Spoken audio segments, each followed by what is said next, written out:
Hey guys, what's going on? My name is Addison396. Welcome to Alt F4, and today we're joined by Steve and Eric. And Steve, well, what are you known as or from? Um, I'm mainly known from. It's now called Destroy Repeat. It was Titanfall Gamer, owned Yeah, by Annie, and now it's called Destroy Repeat. Instead of it just being mainly focused about Titanfall, it's also going to be focusing on, well, generally all games. Sort of. So if you want to come have a chat on a forum and talk about something that nobody has to talk about, then go ahead. sweet. And we're also joined by Eric. And Eric, obviously, we've seen you in the last couple of Alt F4s. You're known as well, I know you as the BF4 stats guy. um, Yeah, you also write a very good blog. Do you want to promote your blog a little bit so people can check that out whilst they're listening? yeah. So I've got this kind of gaming philosophy blog on WordPress.com. So it's absol89.wordpress.com if you want to check it out. Brilliant. So, topics of today. Should we start with Battlefield? Because obviously that's, well, the main topic for this podcast usually. Yeah, sure. So we have this recent kind of leak that's hinting towards some kind of public test realm for the Battlefield community, and we can't share that many details about it until there's an official blog post. Hmm. But basically, it's a program where premium players can join this test realm with their own test client, and they can test a bunch of patches and stuff uh, that's separate from the original client. So they can possibly test stuff like netcode changes that's more on the fundamental level, and maybe something like some kind of balance changes or testing out new features. Yeah, this has been leaked on Reddit, is that right? Yeah, and I think the first article mentioning it was from the Escapist magazine. Right, okay. So, it seems to be sort of something that we can count on coming to Battlefield. Do you think that this is something that people will find useful in the future? I think it's really nice to see uh, a big studio from the FPS genre to really adopt this kind of work style where you have some kind of features that you want to test in the public water, but you don't want to take it so far that it can cause issues. Yeah. So, this is something that could have probably stopped quite a lot of the bugs getting through to the current builds of Battlefield 4 that we've sort of had so far, possibly. Yeah, so that's probably the main reason why they are promoting this kind of thing, because for instance, when they introduced the gunship Yeah. to, let's say, the naval strike maps, it was a cool feature and so on, and it came with the commander, but there was some kind of problem with the height and the flight ceiling, so Yeah. sometimes they will be invulnerable to enemy fire and so on, and Yeah. there's no mobile AA, Yeah. so some The kind of helis couldn't issues get high can enough. occur. Yeah. So being able to test this kind of stuff in a smaller community group with a bunch of different, computers and setups and internet connections, Yeah. it will be something like public community quality assurance, but more on the acceptance level uh, of these kind of balance concepts and changes to the client. So we're seeing Dice pumping money into it at this point. I'd say it's quite late on in the game's cycle. It's not like a brand new game anymore. Um, I'd say this is quite a surprise from them. Like I wasn't expecting them to pump in any more money. Um, do you guys think that it's showing that maybe they're still a little bit more committed? I've sort of seen recently with the changes of like community support people on Twitter and stuff like that. Seems to be maybe sort of a reshuffling of their stance on things. I think this summer is a good opportunity to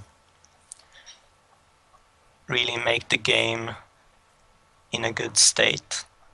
Right. So people will have a lot of time on their hands, being off from school and so on. Yeah. So they will be able to put a lot of time into the game, and now that there's quite a lot of DLC going out, there's a good opportunity to sell a bunch of discounted Battlefield 4 base copies and also selling a lot of premium memberships if the game is in a good state. Yeah. So I think there's still a chance for them to learn a lot about their own engine and also learn a lot about the community for the future. Yeah. Steve, anything to add about this? I'd say mainly, I think they realised when they released the game that they sort of put their foot in it. They realised, obviously, straight away, hang on, there's problems, we've got to try and fix it. And they've always been one step behind, sadly.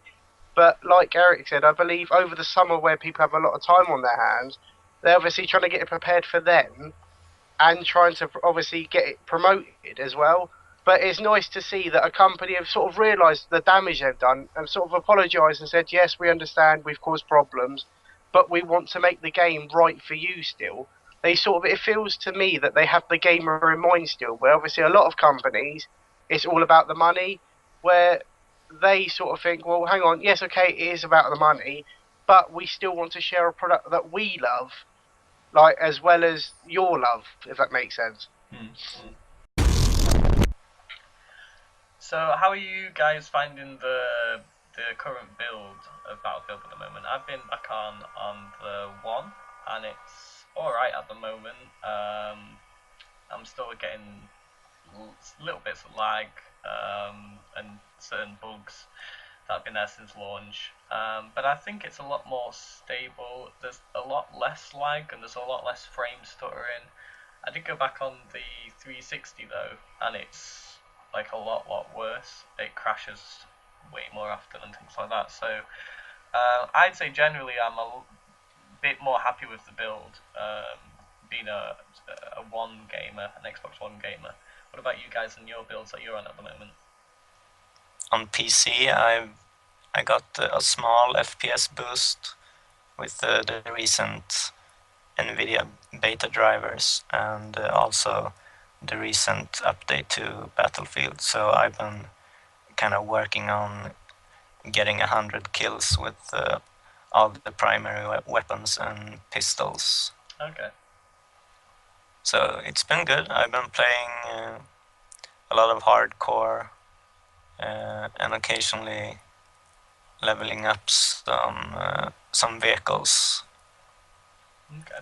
What about you, Steve? You've been on Battlefield recently? I've had my moments. I played quite a lot when Naval Strike came out. Obviously, I wanted the achievements, but yeah.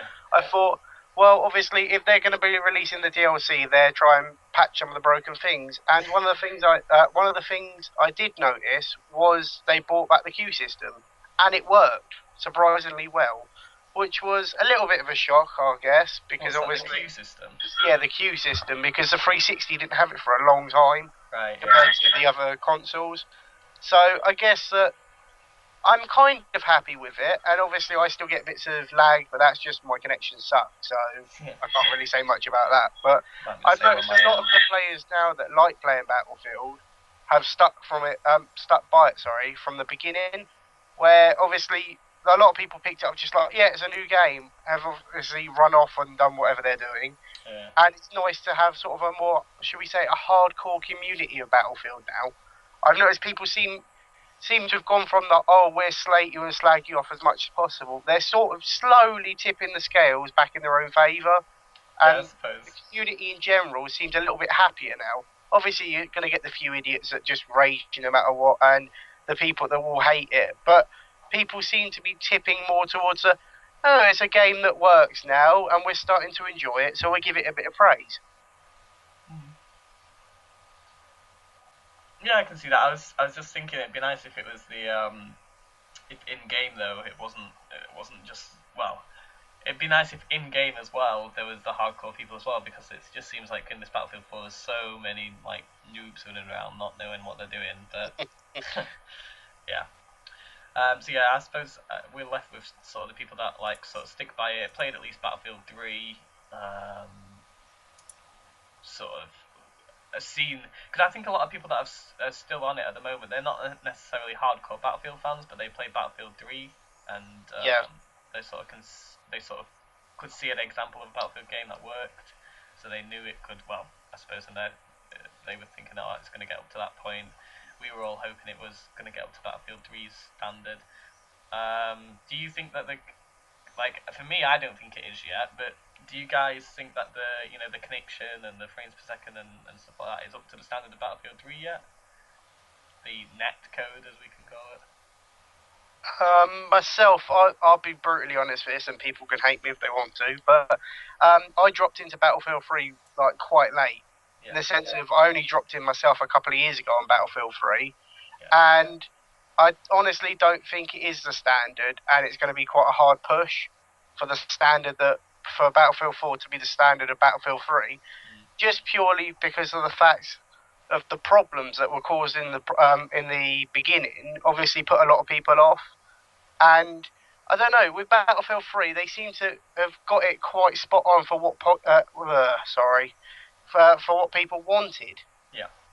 In the sense of, obviously, they were adding features in that the other games didn't have, but they also were tweaking the features based on the community feedback. Yeah. Where Battlefield 4, they've still got to play catch up with their problems, really, before they can alter things for what people want truly. Yeah. I mean, it gets to the point where they're adding things in that most of us would find cool, like the Megalodon, but because they haven't fixed their problems that we had, we're actually like getting pissed off about it, because it's like, well, why are you adding this shit in if you've not fixed, like, if none of the game is playable, what's the point in adding more unplayable stuff? So what do you think about that, Eric? Just adding a large object or event or shark with a simple trigger, like 10 people being around a buoy in the water.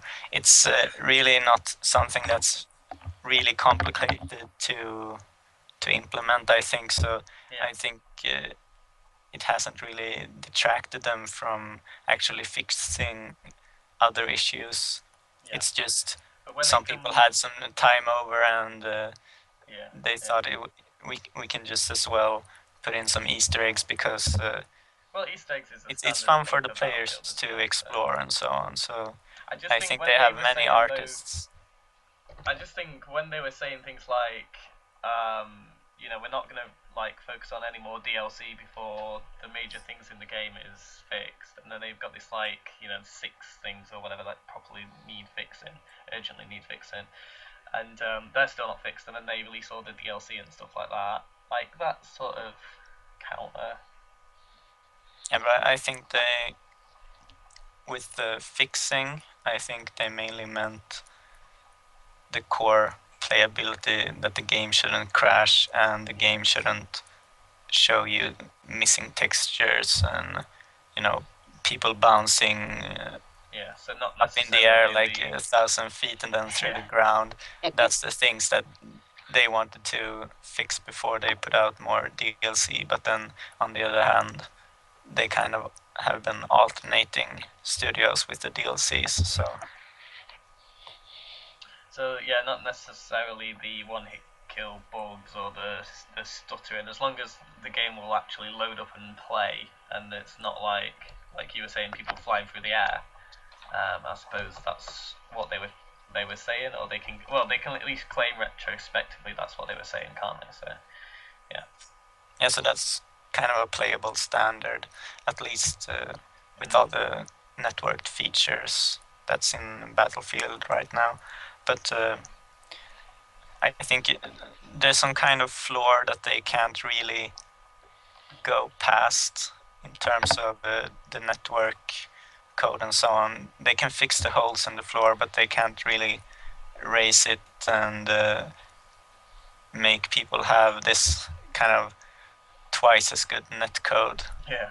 Because there's some kind of data limits to certification on Xbox Live and PlayStation Network, and so they have this finite number of features, and they take so and so many packets of data. Yeah.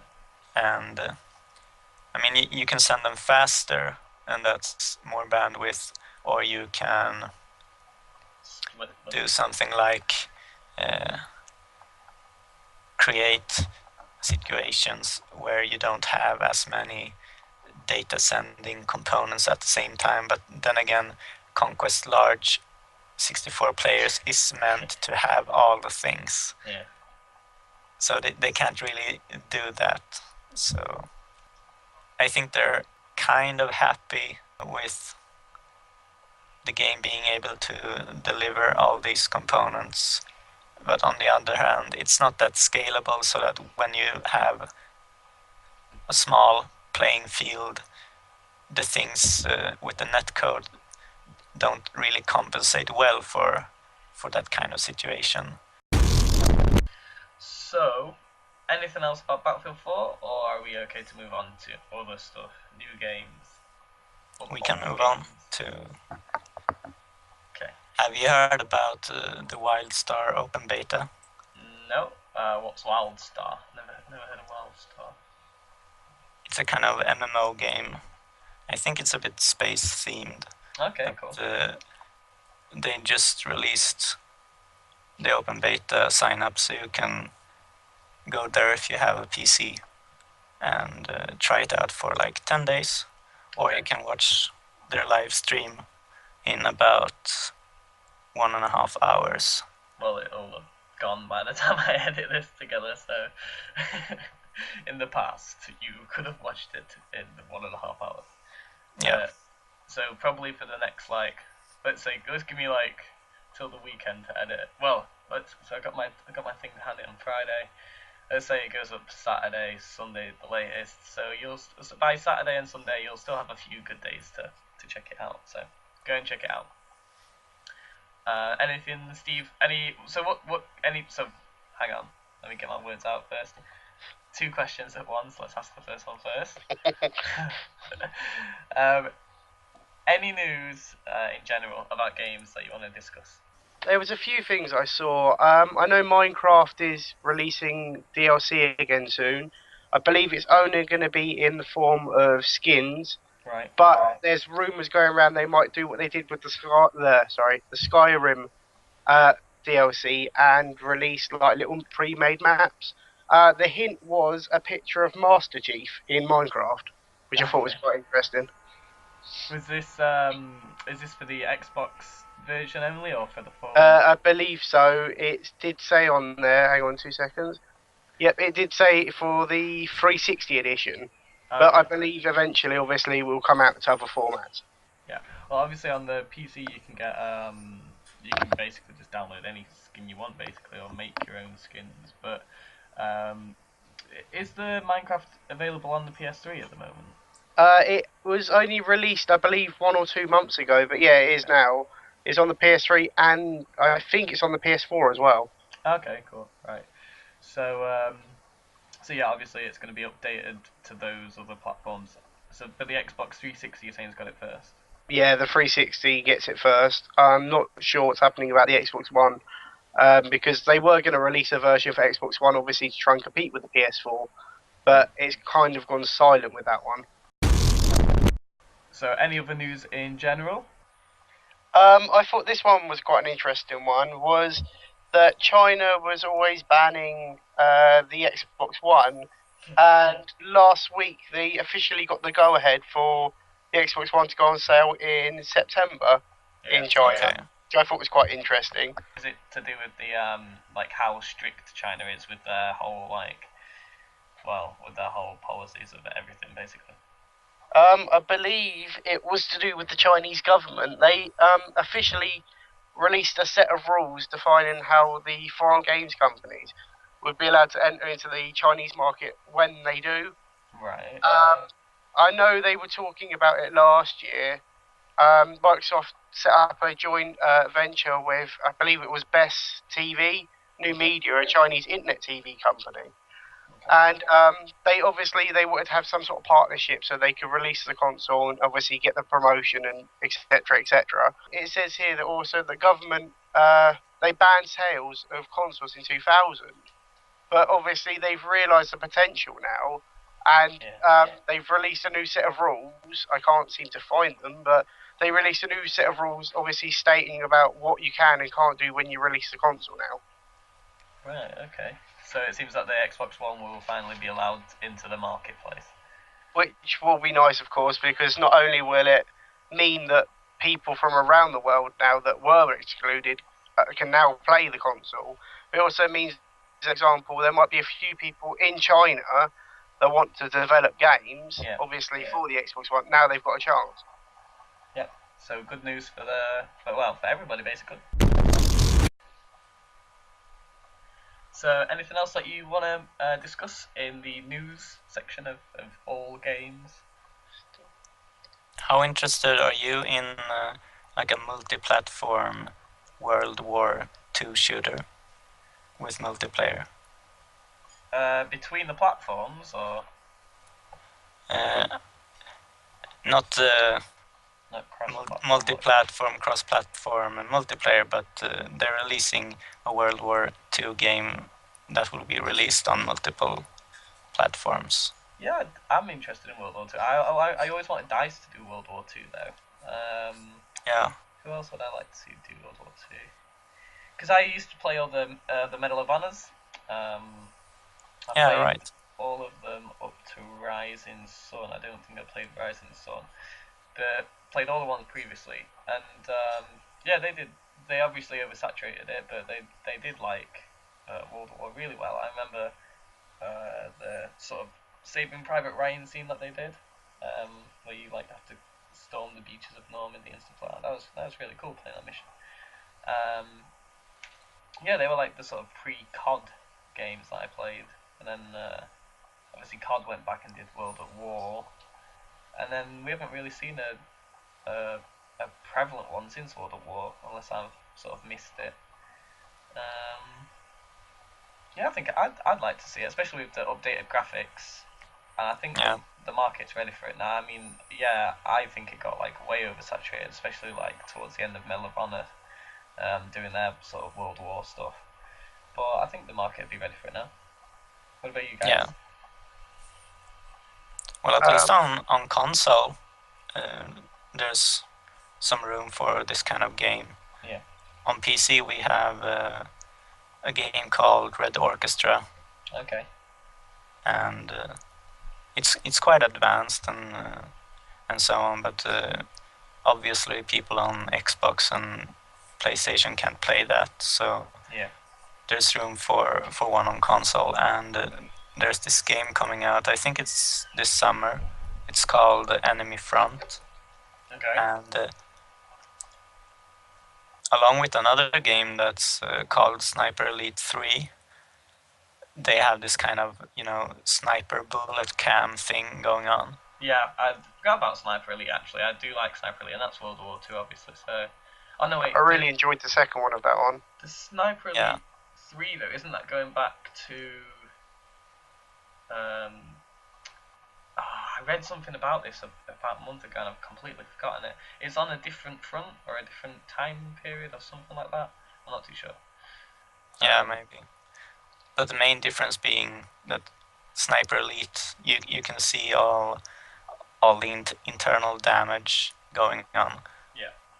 But if you're after the bullet cam in itself, then this other game, Enemy Front, it will have that kind of bullet cam when you're sniping, and it will also have gameplay similar to maybe Call of Duty 2.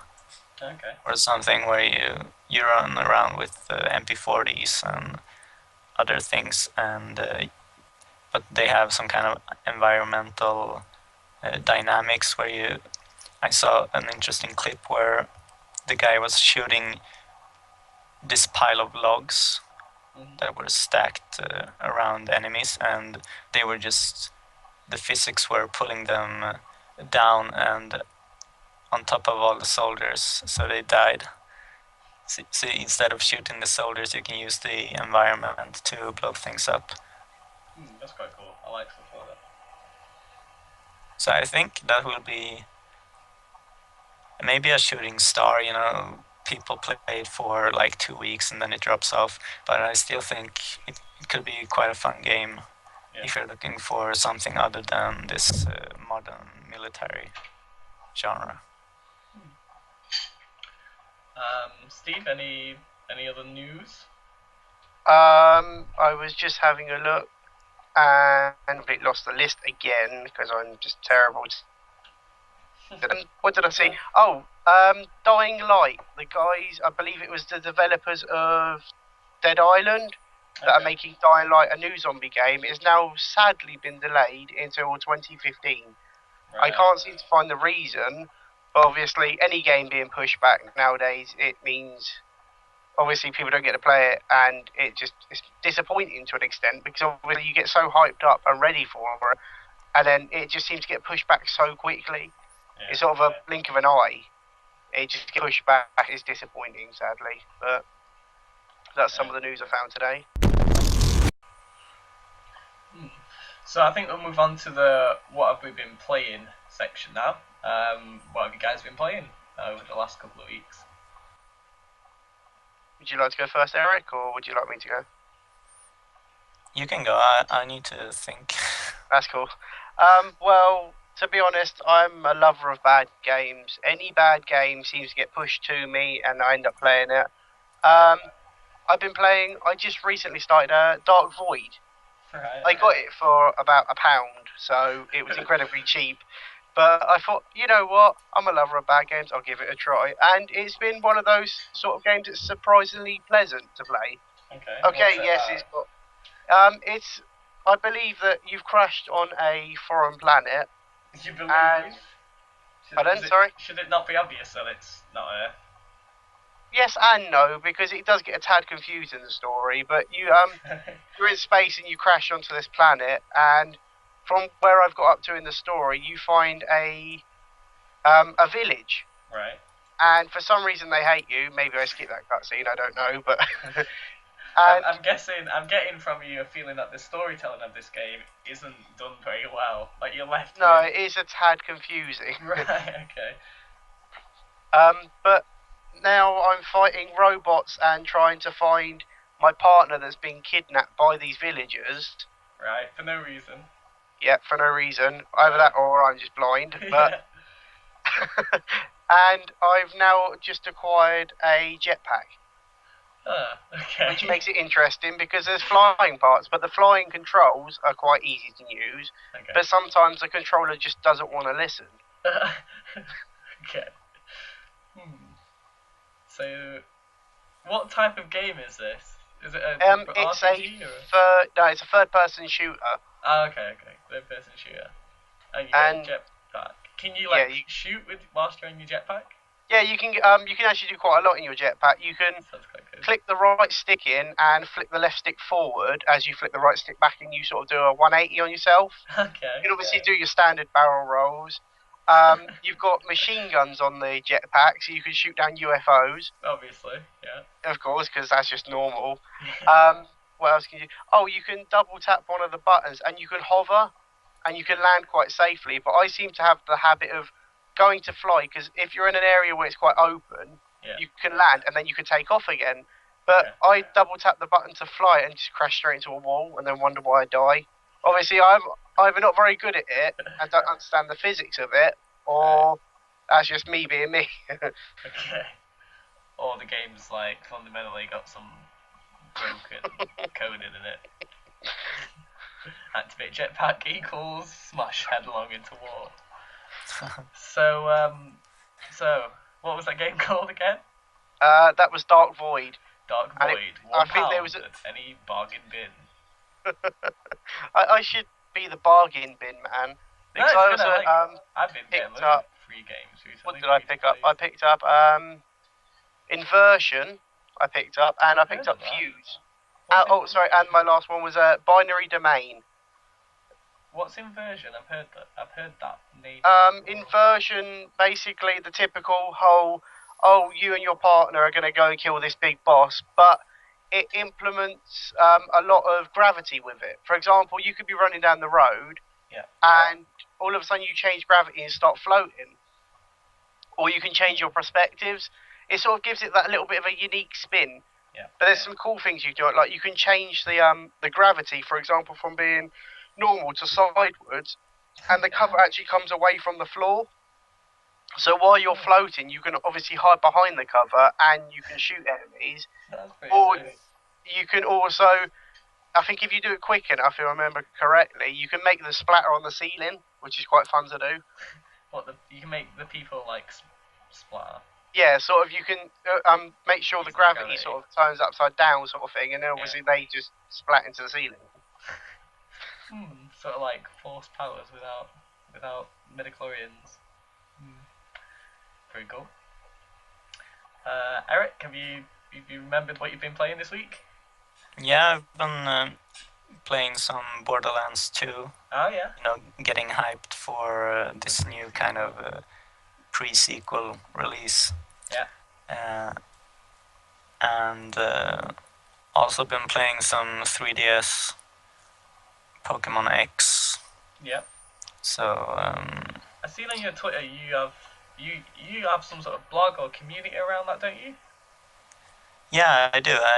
I've been a community manager for this kind of competitive shiny group, where we develop and trade all these kinds of top-notch monsters and the rarest kinds of sets that you can build with them. Okay. And we also had some tournaments and so on, so it's quite fun. Okay, cool. And I've been writing some news articles for a kind of gaming site recently, so I haven't had that much time to play really, but I'm learning to stay on top of all these news that are coming out with the new Call of Duty, and also there's a Humble Bundle spring sale right now, so there's an opportunity to get some really good games at a decent price. So maybe I'll pick up some of them. I will be playing this new game called Child of Light. So it's this kind of Japanese RPG style with cartoon graphics and this really kind of nice narrative and story, indie story like Trine, or maybe I will try out this game called Transistor by the Bastion developers. They seem kind of cool. I haven't played that many RPG games in a while, so I'm looking for this kind of new experience. Okay. Yeah, I've seen it. I think I saw Child of Light on a dashboard somewhere. So, is that is it the one with the picture of like a small girl with the sword and the castle in the background and she, like? Yeah, I think so. Yeah. Okay, yeah, I've seen that one. You just mentioned Call of Duty, so I guess we better get it out of the way. Yeah, we can. What did you think of the trailer? Actually, I was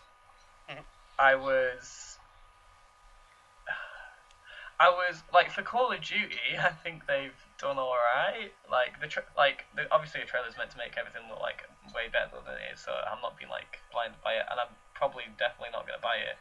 But I think for Call of Duty, like, it looks all right. Like, I don't know, like, if I was a Call of Duty fan, which I'm not anymore, but if I was still into that series,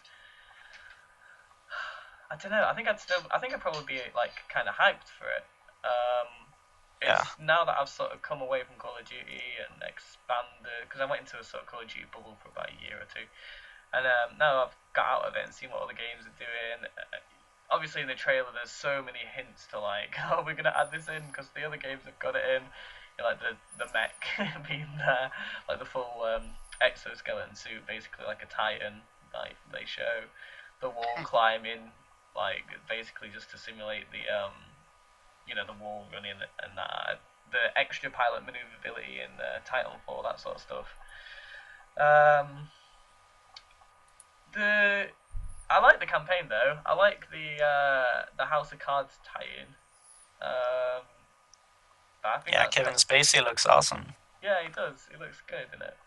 And I don't know. I'm just trying to think how this relates back to what I was talking about with the Predator, because the Predator, like I'm sort of a fan of the Predator, but like I sort of saw it as them sort of taking the piss out of themselves, almost like parodying themselves.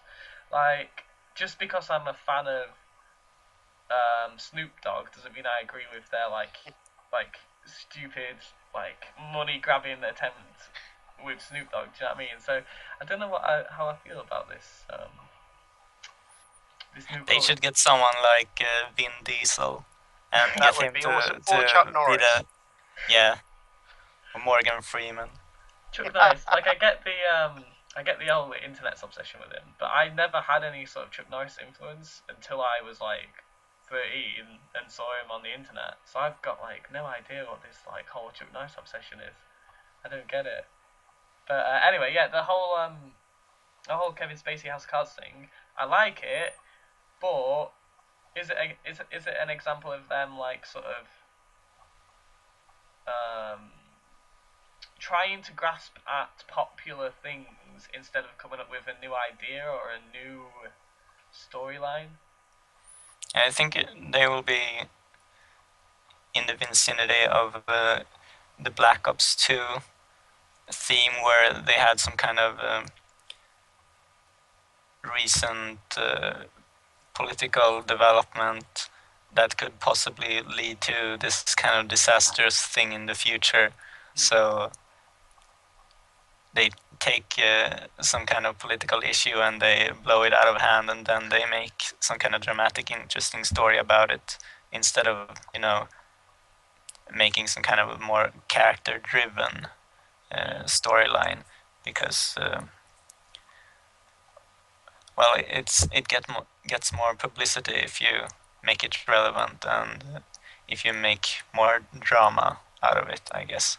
Yeah. But I think it's quite a good storyline to explore, I think, and obviously we've had all these kind of PMC versus PMC battles in Titanfall and so on already. So it's a familiar concept, and I guess it's quite easy for people to get into and so on. But I'm most excited about the fact they've been developing this game for 3 years soon, and that they've primarily been focusing on the next gen and PC performance with the Sledgehammer studio, and I think they'll get some kind of other studio to port it to the current gen console, similarly to what Titanfall did. Yeah. How much of this stuff can we actually believe from them? And I'll get your thoughts on this in a sec, Steve. That's cool. About COD. But just going on what you said, Eric, how much of this can we actually believe from them? Because, for example, they told us that COD Ghosts had a whole new engine. Yeah. Like. But on the other hand, COD Ghosts didn't it have like 2 years development cycle? Yeah. And they didn't have that's what the I'm trying next to say, gen hardware really but present in the early development. So yeah, that's what we've sort of found out like after the game is launched now. But like their claims early on were all this like new engine, amazing dynamic environments, total realism of people's faces and stuff. Like their claims were like basically bullshit compared to what we know now. So like what I'm trying to say is this whole like we spent 3 years on it and stuff like that. how much of that can we actually take as truth, as fact, from their sort of press releases and stuff? Well, they've been showcasing this kind of Activision next-gen engine at the Game Development Conference last year, and from the looks of it, the facial animations kind of line up, and when you look at these new screenshots and gameplay trailers, they have a more sophisticated look to the visuals with some kind of smoke and distortion effects, and also the lighting seemed to be a little less flat than, say, in Ghost, where you had this kind of, oh, the sun is coming through from the wrong angle in the trees and it's so next gen. And do you remember that kind of screenshot? I've seen another one. I remember one with a dynamic light, but I haven't seen that one in particular. But what was that one with the trees coming through? The light coming through the trees at a wrong angle or something? Yeah, exactly. So I saw this one where I think there's a chance that this new game actually could have a new engine. We'll have to wait and see. We'll have to wait, because you never know, and it would be kind of sad to just bring out a game with a ported Infinity Ward engine or a ported Black Ops 2 engine, because Sledgehammer are really trying to make their own kind of Call of Duty game, and I think that in order to make that, they will need their own engine. Yeah. Steve, do you want to have a little word about COD? Well, I was going to say I could be probably the most unpopular on the internet at the moment, just for the pure fact of, yes, I do the Call of Duty games, but only when they drop to at least half price. Yeah. But to me, I'm sort of getting a bit fed up of the whole, should we say, Control C, Control V in the whole copy and paste situation. Yeah. Like, I know that Ghost copied Modern Warfare 2's ending with a few different character skins. It was near identical, and it's a bit like, yes, I understand obviously all CODs have to sort of have the mechanics and be similar to each other, but obviously won't be COD. But there's only so much bullshit, that's the only way I can describe it, forced down your throat before people get fed up now. The thing is, we're now developing, obviously, into the next gen of the Xbox Ones and the PS4s, and surely with that and that power they own, they could make something that really stood out and was really different. But all they seem to want to do is just copy a previous game, change it slightly, add a few new features that people didn't want, and a few sort of, oh, we're chucking a voice pack here and a customization pack there, and then we're done. There'll be a lot more of them as well on the next card. A lot more. I thought it was quite funny, obviously, that, for example, Snoop Dogg. It was quite funny because obviously you can now have Snoop Dogg shouting down your own telly at you, sort of thing, or the what was the other one? It was the drill sergeant. Yeah. But to me, that doesn't make me want to go and buy the game. Yes, it was cool with, for example, Mike Myers in Fog on the first DLC pack for Ghosts, and I know that if you do a field operation on that map, you can actually be Mike Myers. Yeah. And it plays the music, and I thought that was a nice little feature. But it didn't still make me want to go out and buy the game.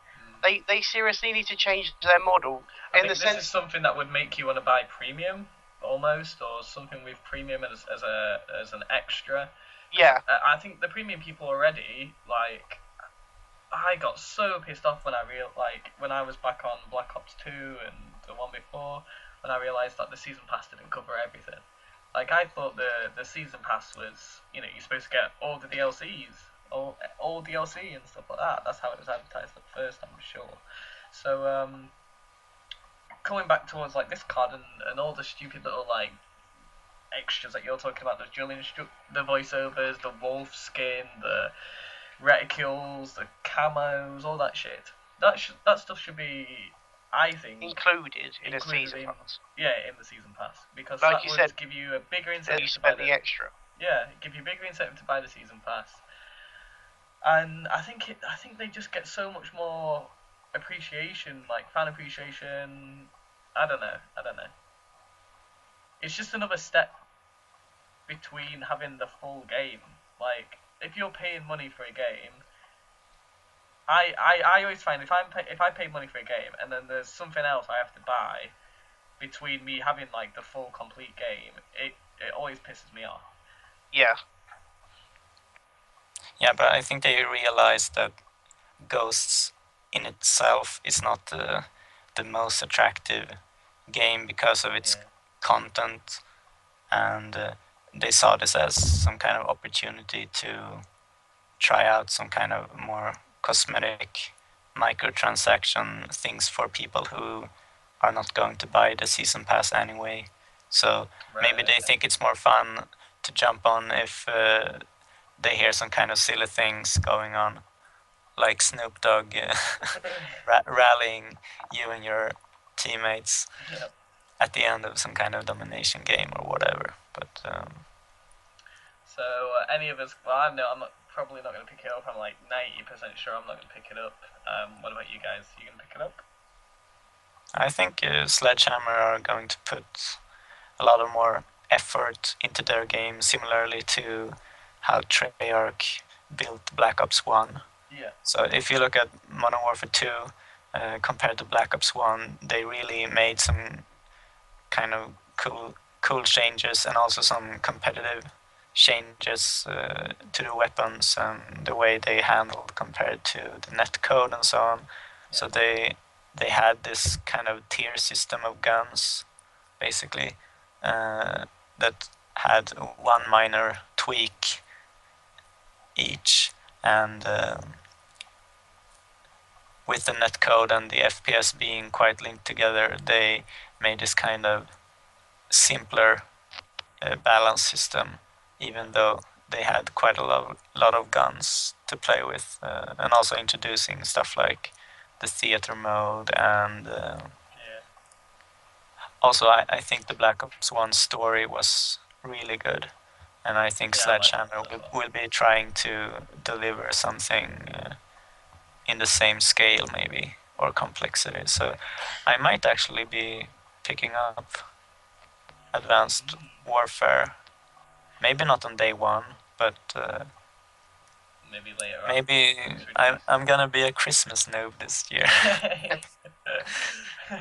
What about you, Steve? I would say, oh no, I'm not going to pick it up, but I think I'm either going to be a Christmas noob myself, or it's going to be one of those sort of, you know, when games start to obviously lose the customers, that all of a sudden a supermarket, for example, will drop it to half price. Yeah. I think I'm going to be one of those sort of people. I don't want to admit that I own it, and I'll play it to death when I first get it. Yeah. But then it'd be one of those that just sits on my shelf again. I did that with Ghost. Like, I played it to death when I first got it, quite cheap.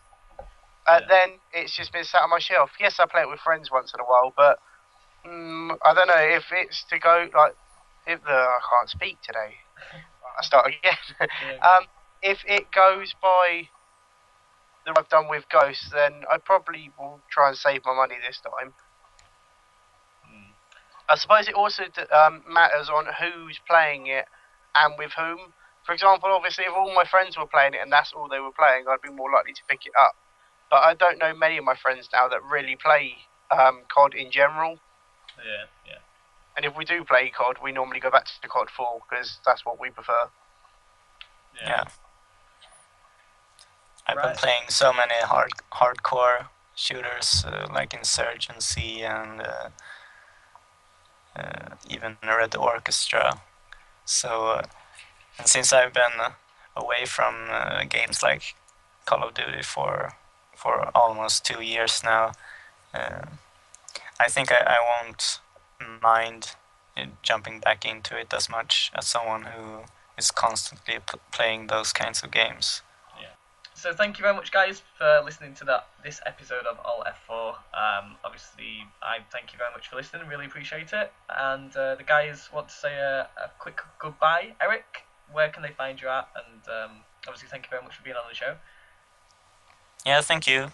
you can follow me or message me on Twitter. I will be quite quick to answer if you want to talk to me, so that's the best way to reach. So I'll stick your information in the description below. Steve, where can they find you? Where can you be found? Where will you be hanging around? I mainly hang around on Twitter, and my handle is at Steemo666. Yeah. I'm also on the forums for Destroy Repeat, and if I'm not doing that, then I'll be on Xbox, which will be Overfrag UK. Other than that, then yeah, best place probably to contact me would be Twitter. Also, Okay. thanks for having me. No worries. Thank you very much for obviously being on the show. And just a quick note from myself, guys. I'm very, very, very busy at the moment with uni. A lot of uni work and projects having to be handed in and completed. So if I don't get up to uploading a video every couple of days or anything like that, don't worry, I've not died or anything. I should be uploading every week at least. If there goes a period where I've haven't uploaded for a week and you're wondering what's happening, before you unsubscribe, go and check Twitter. I'll probably have an explanation up there. But apart from that, thank you very much for your time. Again, we really appreciate you listening, and we'll see you in the next episode of RF4.